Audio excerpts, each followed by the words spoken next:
Hey guys, it's Drea. I have a slightly disappointing video for you. This just popped into my head last night. I have tried so much new makeup lately, like I've been hauling a lot obviously, and when you buy new makeup, good and bad happens all the time. There's great standout products, there's disappointing products, but lately I've been noticing a lot of like slightly disappointing products. Like things that I like but don't love, or things that I like but wish were slightly different, or there's like one complaint about them. And I thought, why not make a video about slightly disappointing products? So let's just say most of this stuff I still really like. I think there's pros and cons for all of it, but there's just little things that bug me here and there. So let's start out with this, and it's hilarious because I literally just recommended this in my Sephora VIB Rouge video, like recommendations that I just filmed, but I wanted to talk about it here, and I did kind of talk about pros and cons in that one. The reason, okay, this is the Benefit Cheekleaders Mini Bronze Squad palette. This one has 3 shades in it. It's Cookie, which is the highlighter that I'm wearing today. It's got Hula, which is kind of a standard bronzer that so many people love. It's kind of like a cult classic.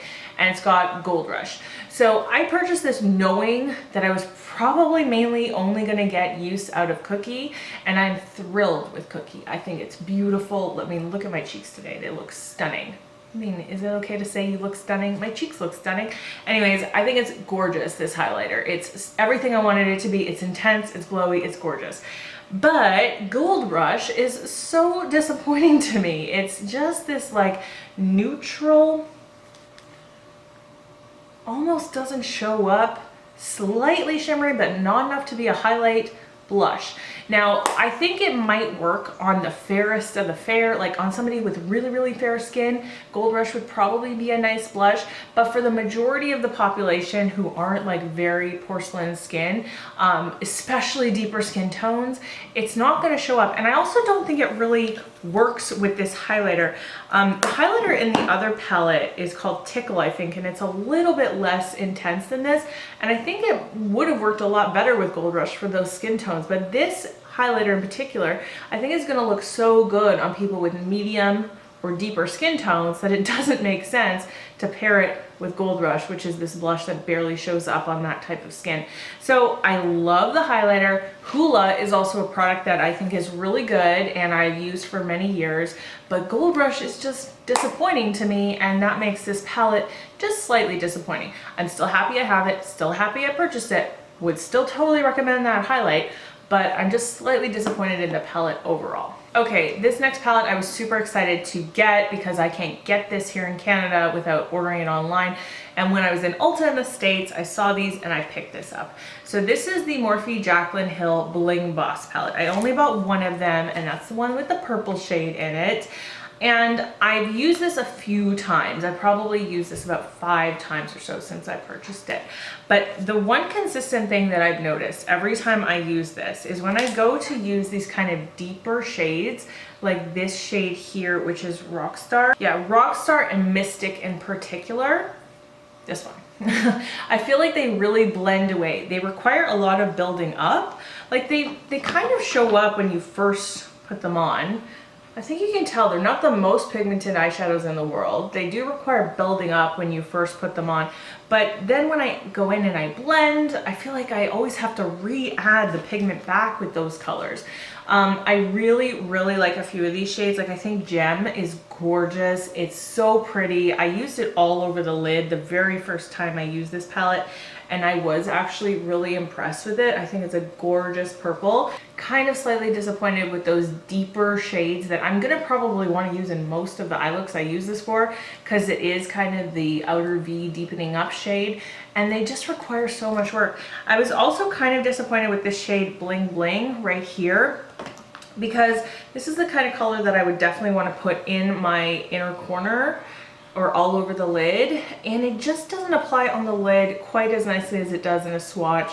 I would have to use it wet every time, and even then it kind of, I don't know, it just doesn't swipe on as nicely as it does there. So overall, do I like this palette? Yeah, I especially like that shade Gem, but Everything else just requires a lot of work. So it's just kind of slightly disappointing. The next product is this. This is from Fenty Beauty. This is the Fly Liner eyeliner. This one is a brush tip, which I love. I love brush tip eyeliners. You can see it there. It's very black, isn't it? It is kind of that shiny blackness though. It's not a matte. So that's one thing I don't love. I also find that when it dries, sometimes it almost looks like it has a blue tinge to it, like a deep blue black, which is not my favorite. And that might just be the way my skin tone looks with it. I'm not really sure. And the other thing that bothers me about this is that it does sometimes, and not every time, but sometimes bleeds into any fine lines I have. So even on my hand, I know you're not gonna be able to see it, but I can see it kind of going into the lines on the edge on my hand, and I have definitely noticed that when I've used it like on my eyelid where it's supposed to go. I definitely have noticed here and there that it will go into the lines. Like I said, not every time, so I can still use this, and I do still use it, but it's not my one I reach for, so it's just a little bit slightly disappointing to me because I wanted it to be like everything and more. Okay, these I think are really great, some of them, and not so great others. So these are the Tarte Chrome Paint Shadow Pots. I'm wearing this one today on the inner corner of my eye. This is called Top Yacht. When I got this, I was so excited about it because I have wanted this forever. And every time I've swatched this, watch when you swatch, it's so intense in a swatch. It like shows up so intensely, so metallic, but it's a hell of a thing to apply. So I've tried many different brushes. I've tried MAC 242, I've tried MAC 239, I've tried, something just dropped. I've tried like random just shader brushes. I've tried my finger. The best thing to use is the finger, but it's a little bit difficult sometimes to get in the inner corner with a finger, especially with fingernails.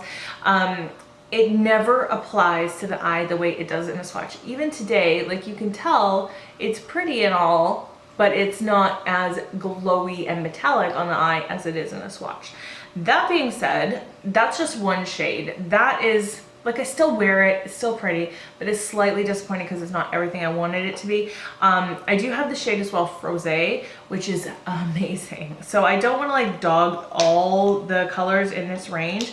This one, Faux, is a little bit harder to get though. Like I feel like every time I look in store or online, it's sold out often, but it's this really pretty pink shifting gold shade, and I wear this a lot and often get compliments on it, and I love the way it looks, and I do feel like it shows up just the way it does in a swatch on the eye. So Top Yacht, a little bit disappointing. Overall though, I really like that range and I think they're really nice. Next is a foundation. I actually purchased this before I moved, which was like in September. Never got around to wearing it until last week when I wear it a couple days.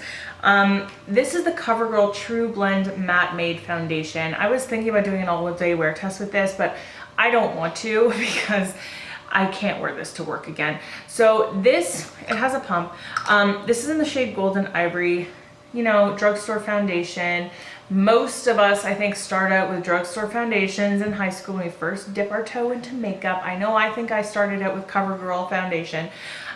So it's just kind of a standard, and I really wanted to try it out. When I first applied this, I thought it looked really, really pretty. It was like medium to full coverage. It just looked like a nice matte velvet finish on the face. I felt very perfected, but this does not hold up throughout the day. So it was transferring, my oil was breaking through. Every time I would blot my oil off, makeup would come with it, so the foundation would come with it, and I was just like gently using like a paper towel like I always do to just, you know, get any excess oil off and transfer city. And by the end of the day, like it was all missing from around here, missing from my chin, missing from my nose. It was just missing off my face, and it was really, I guess that's more than slightly disappointing, but I would say like if you're not as oily, maybe it would hold up a little bit better. But I will still use this, I think, maybe in videos or for just going out if I only am going out for like, you know, 4 hours or less, but I cannot wear this to work, so that's why it's disappointing to me. The next products I wanted to love e.l.f. again. I feel like e.l.f. is one of those brands that there's nothing that they make that I am like crazy over, but I saw that they had these new lip oils. These are called the tinted lip oils. This one is in the shade Nude Kiss. This one is in the shade Coral Kiss. This is what I'm wearing today. Number one reason that makes me disappointed, look at the color difference. Like, that looks like it's gonna be such a pretty coral for spring, and on the lips, it just doesn't look like anything. I mean, even when swatched, I know your lips will kind of like affect the color of something, but even when swatched, it doesn't look like in the bottle like it looks like in the swatch. I don't know, I expected it to be a little bit more vibrant, and I think it does kind of leave a nice shine, so I do like that. I think it's comfortable, I do like that. But the thing that really annoys me about this is I have to take it out, apply it. I get about a quarter done till the amount is gone. I have to put it back in, apply it. I have to dip in and out of this 4 or 5 times to get my lips completely covered in this lip oil. And it just bothers me. Like, I don't want to have to do that. Maybe twice. I'm fine with twice, but 4 times, it's just like slightly annoying. So maybe this isn't a disappointing product, it's more of a slightly annoying product. This kind of pains me a little bit because I want to love this, but I like it a lot. Let's just do a little reminder check-in. These are things that I like, I just don't love, and they're slightly disappointing. And this one is slightly disappointing. This is the Lime Crime Venus 3. I love the Venus one. It is amazing. It's so good. The shadows are I want to say like the best matte shadows I've ever used. And the shimmers are really, really good as well. This one I wanted to love, obviously, because it's the purple one. And I do really like it. I love every shade in here except for these two.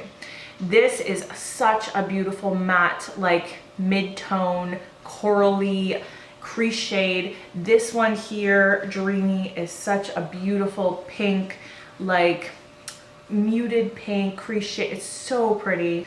So these matte shades I think are so nice. I haven't actually, to be honest, played with this taupey shade, Beloved, at all. But the mattes here I think are really, really pretty, really easy to work with. Like I said, some of the best matte shadows that I have ever used are Lime Crime matte shadows. Okay, Paradise, which I think is really pretty. It just requires so much rebuilding up. So often I will use this in my outer V, and actually I just used this yesterday. I got so many compliments on this palette. I use this in my outer V, and every time again that I like add a crease shade or put the lid shade on, I have to go back and rebuild this up. So it does kind of fade. I think, I don't know, is that just a theme with some purple shadows? It just happens a lot with purple, I've noticed, anything on the purple spectrum. And then this shade here, which is called Beam, I think is pretty, but it's not, I don't know, I feel like on a swatch or on the lid, it doesn't look the same as it does in the pan. Like, it's very, can you see that? It's very sheer in a swatch. However, I can make it work with any kind of glitter glue. This is the one I've been using lately, the BH Cosmetics Base Booster. Any kind of glitter glue. So I'll have to use a glitter glue, and then I can apply it, and then it really pops. It really, really pops. It's bright, duochrome metallic purple, and it's gorgeous. So again, really, really like this. Just slightly disappointed in those 2 colors. It's almost not fair to include this in this video because I think this is more than slightly disappointing. This should almost go in just a regular disappointing products video. This is the Dominique Cosmetics Berries and Cream palette. I've kind of talked about this here and there about how it's kind of disappointed me. Oh yeah, I had such high hopes for this palette. Look at this color story. This color story is everything. It's so pretty. It's got those, like, when you hear berries and cream, does this not scream it to you? Like, they delivered with the color story. The formula is what I do not like. This formula is so difficult. So especially in the 2 shades that I would really want to wear most often, which are these 2 shades here. This one is called Bittersweet, and this one is called Cherry Juice. And I use these 2 shades in so many of the looks that I do with this palette. These, when I talk about colors that blend away and need rebuilding up, it's these 2. Like, I can't tell you how much I have to go back, re-dip into, reapply, re-blend out, with these two shades to where they're not completely blended away on my eyes. Especially this one, Cherry Juice. Every time I put this in my outer V, I probably have to go back 4 times to rebuild it up. And then they do usually fade by the end of the day. I think the blue actually worked out really well the one time I used it. This kind of blue is not something that I would wear that often, but I did use it as a deepening color once and it worked out really, really well.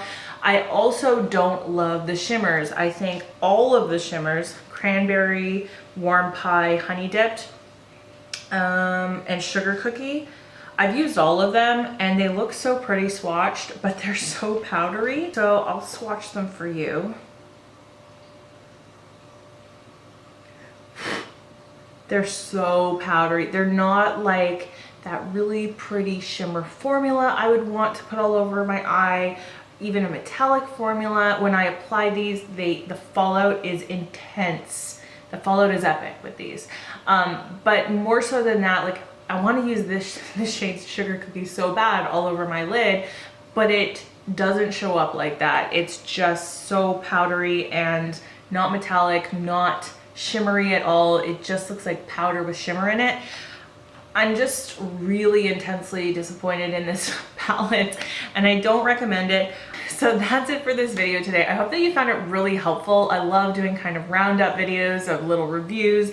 And I think, you know, these kind of mid-range products that aren't great and aren't bad don't really get talked about as much as the best of the best and the worst of the worst. So let me know if it's the kind of thing that you would like to see more of, because I'm sure that with the way I buy things, you know, that I will come across more products like this.